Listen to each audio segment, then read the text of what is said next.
islom e'tiqodini g'arazlik formulashga, puchaklashtirishga qarshi turayli. Davomi. Islom dinida demokratiya masalasi. Demokratiya grek tilidan kelgan so'z bo'lib, xalq huquqi, xalqning o'z-o'ziga xo'ja bo'lishi degan anlamda keladi. U qulluq davridagi tengsizlikka, podshohlik va sotsializm qatorliq birli odamning degini degan bo'ladigan, barliq xalq qul holatida bo'lib, fikr bayon qilish huquqi bo'lmaydigan mustabidlikka, ya'ni hokim mutaxlifga qarshi aytilgan so'zdir.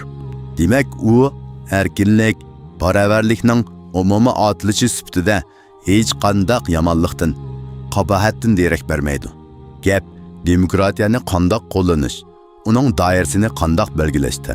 Gerçi bu söz anlam halida hech qanday yomon so'z bo'lmasmi, u yana nisbiylikka ega. Ya'ni qo'llanuvchining o'ziga bog'liq. Bu xuddi chumbal ichida turibmi, oshni o'ynag'ili, salli yegilibmi, din dushmanlariga yaloqchilik qilg'ili bo'lgandek oddiy bir hukm. Chunki har qanday dabdabilik, go'zal va yiqimliq atalg'u yoki ko'rinish hal qilg'uch omil emas, balki amaliyat hal qilg'uch omil bo'lganidek bir ish. Ikkinchi turli qilib aytganda, ko'rinishi qo'pol, ismi yiqimsiz, ammo qalbi go'zal odamlarmi bo'ladi. Ismi yiqimliq, o'zi chiroyli, ammo ichi qo'tir, zaharxanda odamlarmi bo'ladi. Hayotda bundoq ziddiyatli ahvollarga hamisha duch kelib turmiz. Asli temaga kelsak, navbatda biz to'xtalayotgan demokratiya tuzumi, jamiyat tuzumi, ya'ni siyosiy tuzum hukmi ustida boradi. Bu xil ijtimoiy tuzum aslida oddiy fuqarolarni o'ziga yarasha e'tiborga, huquqqa erishtiradigan, ilgirki mustabidlikka butunlay o'xshamaydigan bir xil tuzum edi. Xuddi hayotda nurg'un narsalar suiiste'mol qilingan, burmlanganga o'xshash, demokratiyaning sifati o'zgartib etilgan, buzib qo'llanilgan taraflari bor. Hozir bir muncha podshohlik davlatlar bo'lsa-mu, demokratik tuzum yurgizyotidi. Ba'zi jumhuriyatlar bo'lsa, mustabid tuzumda boshqarildi. Bo'libmi, kommunistlar hukmronligidagi atalmish jumhuriyatlarda eng mustabid hokimiyat shakli bo'lsa-mu, ammo ular o'zlarini demokrat deb pardazlaydi. G'arb davlatlarida demokratiya kunligi ostida ba'zi chekidan oshgan shahvonlikmi mavjud. Ular buni insonlarning erkinligi degan shuar bilan yepishga urinadi. Amaliyotda bundaq buzuqchilikni demokratiya degan hukm belgilagan emas. Chunki u mavhum ism xolos. Shundaqla bundaq chekidan oshgan qilmishlar bo'lmasa bo'lmaydigan demokratiyaning ruknlarimi emas. Balki botildan muxlislarning ozg'un tabiati belgilagan buzuqchilik qilayotgani demokratiya emas, balki kofirlar. Chunki ularning tabiati shundoq. Bu xuddi dushmanga setilgan ba'zi munofiqlar diniy ton bilan o'ttirg'i chiqib, nurg'un bidat qiliqlarni, mushriklikni, xurofotni, qaloqlikni din qilib ko'rsatgandek. Buningga qarabla, din degan mana shunday xurofiy narsa deyishga bo'lmagandek. Buningga ana shu munofiqlarning munofiq tabiati aybdor bo'lishi to'g'ri bo'lganidek bir ish. Masalan, vatanimizda siyosiy kengashga bog'langan jonbaqar mo'llar ana shunday bidat qiliqlarni, mushriklikni, xurofotni, qaloqlikni avj oldiryapti. Ya jonbiq shaylakchilikda shunday qildi, ya to'g'ri xatoligini ayrig'uchiligi bo'lmaganidan shunday qildi. Va yoki Xitoy xo'jayinlarining topshirig'i shunday. Mushuningga qarabla, din degan mushunda qonmashmagan narsa desa to'g'ri bo'lamdi? Din o'zi to'g'ri, ammo ayb ashu dinni suiiste'mol qilguvchilarda. Xuddi shundoq demokratiya asli ma'nosi tashabbusi bilan to'g'ri. Ayb g'arblik dinsizlarning demokratiyani chekdan oshirib o'tganligida. Umuman, demokratik davlat hokimiyatini tishlashda xalqning o'z huquqini joriy qilgan holda saylam qilish orqali hokimiyat organi saylab chiqishga qartilgan bo'lib, u ilgirki varislik tuzumiga qaraganda zo'r darajada ilg'orlikqa ega. Bu xil saylam payg'ambarimizning vafotidan keyin xalifa saylashda musulmonlar ichida qo'llanilgan. U Yevropada barliqqa kelgan Cumhuriyet saylamlardan 10 necha asr burun bo'lish bilan birga musulmonlarning boy kambag'alligiga e'tibor berib ketmasligi jihatdan aytganda, Yevropa saylamlardan zo'r darajada ilg'orlikqa ega. Qisqasi, demokratiya davlatni bir rahbarlar kollektivi, maslahat, kengash bilan boshqarish, har bir fuqaroning fikr bayon qilish huquqi bo'lishini bildirdi. Bundaq kengash bilan davlat boshqarish mustabidlikka qarshi qo'yilgan davlat tuzumi bo'lib, uning namoyandasi sifatida konkretni o'rni Oliy Kengash, Yuqori Kengash, Oliy Majlis, Parlament degandek nomlar bilan atiladi. Jamiyatning ichki qatlamida bo'ladigan jinoiy ishlar, chekdan oshgan qilmishlarni demokratiya tonida ko'rsatish to'g'ri emas. Chunki bundaq qiliqlar davlat tuzumidan qat'iy nazar yuz berib turadi. Shunga insonlar tashqi cheklimiga qaraganda ichki cheklash kuchiga, e'tiqodga ega bo'lsa, texmi foydasi bo'ladi. Demak, demokratiya bir xil nom bo'lib, mangu go'zallik ufqumi yoki mangu rezillik ufqumini anglatishi natayin. Chunki rezillik yoki go'zallik nomga bog'liq emas. Buningga yetarlik misollarni keltirdik. Islom dini hokimiyat ishlarini boshqarishda nemini tashabbus qiladi? Kengash maslahatnimi yoki bir odamning qarorinimi? Biz buni oyat va hadislardan ko'rib baqayli. İşte ular bilan kengashgin. Sura Al-Imron 159-oyat. Qur'on Karimda kengash va maslahat qilish nihoyatda yuqori baholangan. Nihoyatda muhim farzlar bilan bir qatorga qo'yilgan. Buni tövendagi oyatdan ro'shan ko'rib olaymiz. İşlerini maslahat bilan qaror qildiganlarga, kuchirgan zulmga qarshi tura oladiganlarga Allohning huzuridagi savob texmi yaxshidir, texmi baqidir. Sura Shura 36-oyatdan 38-oyatlargacha. Biz yana bir oyatni misol keltiramiz. U, ya'ni Bilqis aytdi: "Ey ulug'lar, mening bu ishimda maslahat beringlar. Sizlarni sizda qo'ymay turib, hech ishni bekitkinim yo'q." Sura Naml 32-oyat. Kengash, maslahat bilan ish qilish islom dinida nihoyatda yuqori e'tiborga ega. Buni hadislardanmi ko'rish mumkin. Yaxshilaringlar amir bo'lganda, boylaringlar sehi bo'lganda, ishinglar o'zaro maslahat, ya'ni kengash bilan bo'lganda, zaminning usti zaminning ostidan yaxshidir. Ya'ni o'lgandan hayot yashagan yaxshi. Tirmiziy rivoyati. Huzayfa radhiyallohu anhu shundoq rivoyat qildi. Sahobalar: "Ey Rasululloh, bizga xalifa belgilab bersang" deganda Rasululloh shundoq degan: "Agar men sizlarga xalifa belgilab bersam, ondan sizlar osi bo'lsanglar, ya'ni bo'ysunmasanglar, azobga qolsizlar. Lekin xalifa belgilab bermasammi, Huzayfa qandoq hadis bayon qilsa ishoninglar. Abdullah ibn Mas'ud qandoq qiroat qilsa, sizlarmi shundoq qiroat qilinglar." Tirmiziy rivoyati. Bu hadisdan shuni tushunish mumkinki, Payg'ambarimiz Muhammad sallallohu alayhi va sallam o'zining keyingi islom xalifasini varislik usulida belgilab berishni rad qilgan. Aksicha, saylam orqali vujudga keltirishni quvvatlagan. Bu islom dinining kishilik huquq, ayollar huquqi, hurriyat ideyasi va kengash, ya'ni demokratiya prinsipi jihatda qancha asr ilgari ketganligini. Agar biz g'arbning topdan chiqqan demokratiyasini do'rmasaqmi, islom dinimiz barliq madaniy jamiyat omillarining hammasini taqdim qildiganligini his qila olamiz. Endi bu vaqtda islom olimlarining nima deganligini ko'rib baqayli. Abdul Qodir Avda Islom nomli kitobida shundoq yozadi: Qur'on hokimiyatining maslahat, ya'ni demokratiya orqali bo'lishini vojib qildi. Bu vaqtda Alloh mundaq deydi: "İşte ular bilan kengashgin." Sura Al-Imron 159-oyat. Demokratik hokimiyatni barpo qilish islom hokimiyatini, islom dinini qurishni talab qiladi. Agar islom din bilan davlatni ayiradigan bo'lsa, hukumatning shakli va turini demokratik shaklda bo'ladi deb bayon qilmagan bo'ladi. Yuqorqi bayondagi Abdulqodir Avda 1930-yili Qohira universiteti qonun fakultetini bitirib, hokim va mufattish bo'lgan.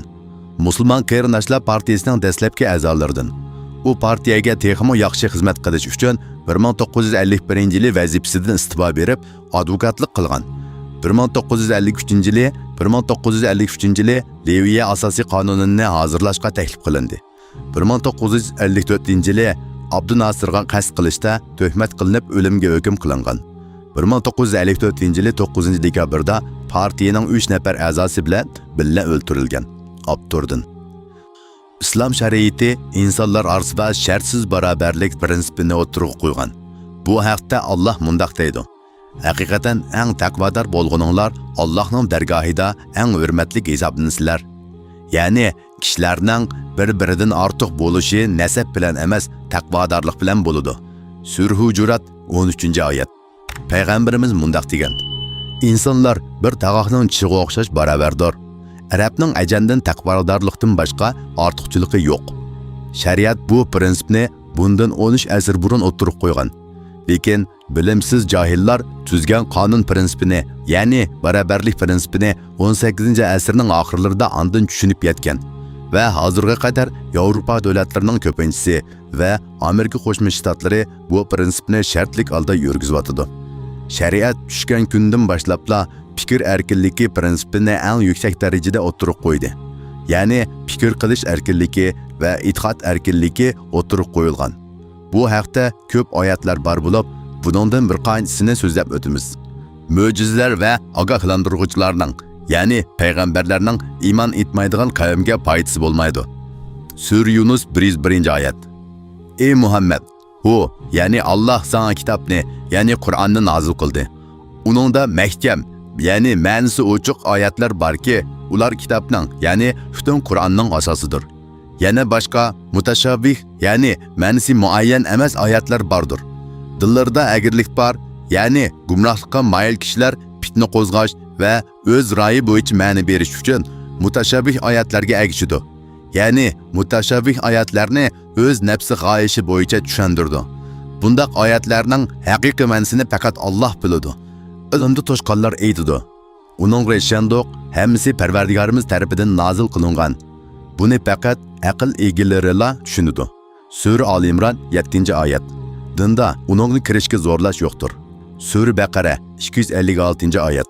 Sizlarning oranglarda xayrlik ishlarga da'vat qiladigan, yaxshi ishlarga buyurib, yomon ishlarni man'iy qiladigan bir jamoat bo'lsin. Sura Al-Imron 104-oyat. Bu erkinlik prinsipining 3 qismlik tarafi bilan birga insonlar tuzgan qonun faqat Fransiya inqilobi, ya'ni 18-asrdan keyinla belgilangan. Lekin bilimsizlar shariatning ortiqchiligini tortib olib, uni bashariy, ya'ni insonlar tuzgan qonunlarga mansub qiladi. Islom shariati uningga asosan turg'izilgan prinsiplardan biri mutlaq adolatlik prinsipdir. Bu haqda Alloh mundaq deydi: Shubhisizki, Alloh sizlarni omonatlarni egasiga qaytarishga, kishilar orasida hukm qilganda adil hukm qilishga buyuruydi. Sura Nisa 58-oyat. Adillik bilan guvohlik beringlar. Biror qavmga bo'lgan o'chmanlikinglar ularga adil bo'lmasliklariga sabab bo'lmasin. Dushmaninglarga adil bo'linglar. Bu, ya'ni ularga o'chman turib, adil bo'lishinglar taqvodorlikqa eng yaqindir. Sura Maida 8-oyat. Ey mu'minlar, Xudolik uchun guvohlik berishda o'zinglarning yoki ota-onanglarning yoki tuqqanlaringlarning ziyniga guvohlik berishga to'g'ri kelgan taqdirdami, adolatni barpo qilishga tirishinglar. Guvohlik berguchi boy bo'lsa, uningga rioya qilmasdan, yoki faqir bo'lsa, uningga ish og'ritmasdan hamon adil guvoh bo'linglar. Sura Nisa 135-oyat. Islom shariati kelgan kundan boshlab kengash prinsipini o'tirg'a qo'ydi. Bu haqda Alloh mundaq deydi: Ular bilan kengashkin. Islom shariati insonlar tuzgan bu prinsipni o'tirg'a qo'yishda 11 asr burun o'tirg'a qo'ygan. İngiliz qonuni bo'lsa, bu prinsipni o'tirg'a qo'yishda islomdan 10 asr keyin qolgan. İnsonlar tuzgan qonun kengash prinsipi, ya'ni demokratiyani o'tirg'a qo'yishda yangi bir hukm akelmidi. Faqatla shariat keltirganni akeldi. Islom shariati tushgan kundan boshlab hokimning huquqini shart qilish bilan kelgan. Ummatning vakili bo'lish salohiyati bilan uning qilgan tajovuz xatolarini ashuning mas'uliyatiga yuklagan. Shariat hokimga va hokim bo'lmaganlarga, ya'ni xalqqa o'xshash bo'lib, ijro qilishda xalqdan hech qanday ortiqchiligi yo'q. Bularning hammasi baravarlik prinsipini yurgizishdir. Hozirgi zamonning hukumatlari uning asosida qurilgan mushu prinsiplarni insonlar bilishdan 11 asr burun islom akelgan tursa, shariatni qandaqmi hozirgi zamonga uyg'un kelmaydi degili bo'ladi. Yuqorida naql keltirganimiz bir islom qonun tadqiqotchisining yozganlaridir. Ashulardan shuni tushuna olamizki, g'arb dunyosi ilg'or jamiyat tuzumi, ilg'or qonunga ega emas deb da'vo qilayotgan shu tushunchalar, prinsiplar islom shariatidan olqib ketaligini yo'q. Balkim islom shariatidan 1200 yil keyin qolgan. Demokratiya qandoqdir g'arbliklarning kashfiyoti emas, balki Qur'on Karimda o'tirib qo'yilgan va insonlarga belgilab berilgan hokimiyat shaklidir. Chunki hokim mutlaqlik bir Allohga xos. U zaminning va koinotning egisi. Uning irodasiga hech kim, hech qanday tush qarshi chiqolmaydi. Zaminda yaratilganlar hokim mutlaq bo'lishga, mustabid bo'lishga, tangsizlik qilishga haddi emas. Bu islomning barobarlik, hurlik va kengish rohi bilan hech sig'isholmaydi. Demak, musulmonlarning demokratiyasi albatta Qur'onda belgilangan chek ichida, islom prinsiplariga uyg'un holda bo'ladi. Bu hokimiyat shakli fuqarolarning fikr hurriyati qatorliq sohalarni mazmun qiladi. Ayollarning yurish turishi, o'xshash jinslarning muhabbatlashishi qatorliqlar demokratiya o'z ichiga oladigan mazmunlar emas, balki ijtimoiy axloq masalasidan iborat. G'arbliklarning chekdan oshgan shahvonlikni demokratiya belgilagan ish emas, balki ularning kofir tabiati belgilagan. Yana bir misolni kitobxonlarimiz diqqatiga sunsak ortiqchilik qilmas. Tarixda ajdodlarimiz qurgan islomiy hokimiyatlar, masalan, 1933-yili Sharqiy Turkiston Islom Jumhuriyati islom shariatida belgilangan hokimiyat shaklini qo'llangan bo'lib, ularning asosiy qonunida Cumhur Başkanının vəzifələri babının 5-6 moddalarında şundaq deyilgan. Cumhur Başkanı kabinetin qararlarını təsdiq və rədd qilishda köpçülikning fikrini aldı. Çünki Sharqiy Turkiston İslam hökuməti məsləhət və müzakirəyə tayindi. Lekin ba'zilar islom dinini intayin dogma tushunib olgan bo'lg'achqa, islom dinining bandlarning foydasi uchun tushirilganligi, Peygamberimizning güzel axloqni barpo qilish uchun avatilganligidan iborat mohiyatni tushunmasdan, Alloh men bilan g'arazlarini niqoblab, tishlarini qaymoqtirmoqda. Ular demokratiyani xalq irodasi deb tafsir qilishdi-yu, ammo xalq irodasini islom ruhi bilan zich deb tushuntirishdan hech nomus qilmadi. Demokratiya degan xalq irodasi degan bo'ladi. Xalqning irodasini xalqning o'zi qonun qilib belgilash demokratiya degan shu, ammo biz Qur'oni Karimni qonun qilmoqchi va hokozlar deyishdi. Bu gapcha Qur'on Karim xalq irodasiga qarshi, xalq ro'yiga qarshi degan ufqum kelib chiqadi va bu ufqumni Qur'oni Karimda ko'p joylarda ta'kidlangan biz bandlarga osonlikni ijro qilamiz degan ideya shundaqla islom dinining insonlarning foydasi uchun tushirganligidan iborat muddao bilan zid keladi. Ular Qur'oni Karim va hadislardan chaqnab turgan islom dinining ilg'orlik, taraqqiyparvarlik, ilmiylik, xalqning foydasi va orzusiga uyg'unligidan iborat saltanatini dünya ve insanlarning hayat tarziga shu qadar bob va muvofiqligidan iborat shon-u shavkatiga qari suvashdi. Islom dini dal biz tushungandek bo'lg'achqila, bugungi kunda yuksak darajada taraqqiy qilgan g'arb jamiyati ichida ilm-fan xodimlari, olimlar ichida tan ilinmoqda, kengaymoqda. Tabiiyki, ular tasvirlagandek unbaq tor va insonni qiynaydigan, dunyoning hayot va taraqqiyot mantiqisiga zid shaklda bo'lgan bo'lsa edi, biz bugun bundaq manzarni ko'rmagan bo'lardik. Ularning fikrlarida ichki uyg'unlikning yo'qligini, cho'nqur tushunishning maqsudi emasligini, davatqini bilan qilmoqchi bo'layotgani orasidagi bog'lanishning qaysi tariqada ekanligini aniqlay olmaydiganligini ro'shan ko'rib olish uchun ularning deganlarini amaliyot ustiga qo'yib, hissiy tajriba qilib baqsaqla kifoya qiladi. Ular Qur'onni qonun qilmoqchi.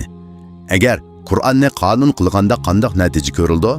Yuqoridan naql keltirilgan oyat va hadislar. Shundaqla Abdulqodir Avdaning tadqiqot qurlaridan ayonki, natija Qur'oni Karimda jamiyat tuzumining dal demokratik shaklda bo'lishi belgilab berilgan. Ammo bu bilimdonlar, ya'ni arab tili tarjimonlari bu nuqtani tushunmagan. O'zlari tushunmagachkila ular bularni o'zaro zid deb o'ylab qolgan. Ularning shu qadar gunohi kabirlarga petishigan nima sabab bo'ldi? Shaxsiyat, faqatli shaxsiyat. So'zimizning kirish qismida suratlaganimizdek, dushman o'ziga qarshi deb bilgan birsini ayblamoqchi bo'lganda, yo'q yerdan putoq chiqarish hilasi ishildiganligini oldi bilan biror jinoiy batnamni o'ydirib chiqarib, ondan o'zi o'ydirib chiqargan bu batnamni o'zining tashviqot nayrangida park sifatida ko'tarib chiqadiganligini so'zlab o'tgan edik. Ular xuddi shunday qildi. Avval o'ziga agashmaganlarning bir mo'nchisini munofiq deb jakarladi. Ya'ni ba'zilarga garchi o'zlari nimaligini tushunmasmi, demokratiya deb batnam chapildi. Arqadan demokratiyani g'arb demokratiyasi misoli orqali tushundirdi. Qur'onda o'tirib qo'yilgan kenish ro'yi bilan ular misol qilayotgan g'arb demokratiyasining biror o'xshashligi bormi? Arqadan ular bundaq demokratiyadan sotsializm ming yaxshi degan yerga berib yetdi. Bu yerdagi sotsializm bizning tushunchimizda Xitoy hukmronligidir. Balki ularning shuncha gap yo'rg'iltib, suni leyiltib tutmoqchi bo'lgan beliqi shu bo'lsa kerak. ya'ni Xitoy hukmronligini har holda yaxshi, shukr qilishga, ko'nishga bo'ladi deyishni maqsad qilgan bo'lsa kerak. Angliq yoki angsiz yo'sinda Xitoy g'alchiligini qilishdek asosiy maqsadni yoshirish uchun Qur'onni eg'izlardan tushirmayotganligi ana shu sotsializm ming yaxshi degan qaltis xulosalardan ma'lum bo'lib turdi. O'ylaylik qarindoshlar.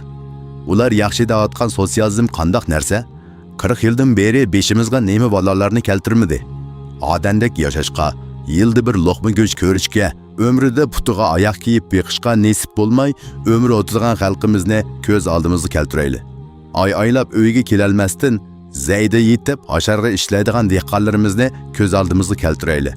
Biz mehmondorchilikda poshkal yeb turib, hamma xalq bizdek poshkal yeb yurvasi kerak deb o'ylab qolmaylik. Ular och, zag'rig'imo qo'sq to'ymay hayot o'tidi. Bizning sargardonligimiz nagili barsak xor, bo'zak bo'lishimizning sabablarini obdarroq o'ylaylik. Mana bularning hammasi avujan baqarlar maqtayotgan sotsializmning mevlari emasmi? Xalq ichida shunday bir hikmatli so'z bor. Qapas oltindan yasalgan bo'lsa-mu baribir qapas. Mana bu xalqning ra'yi, xalqning irodasi, xalqning xohishi va qalb moyilligidir. Millatning taqdiri hayot mamatlik momentlarga kelib qolgan mushundaq bir davrda tirnoq ostidan kir izlab, ittifoqlashishga bo'lgan nurg'un qarindoshlarimizning yaxshi ko'ngliga zarba berib, dushman tarafga ishtirdigan bundaq yomon xohishlarni navbatda ikki xil odam qilishi mumkin. Biri Xitoy josuslari. Chunki ularga haq-nahaqning farqi muhim emas. Xitoy xo'jaylarining bergan buyrug'i bo'yicha sabni ma'lumot qilish maqsadiga yetisili bo'ldi. Ikkinchisi talbalar. Ularning haq-nahaqni tushangidek hol yo'q. Bir gili uchun har nima deyaverdi.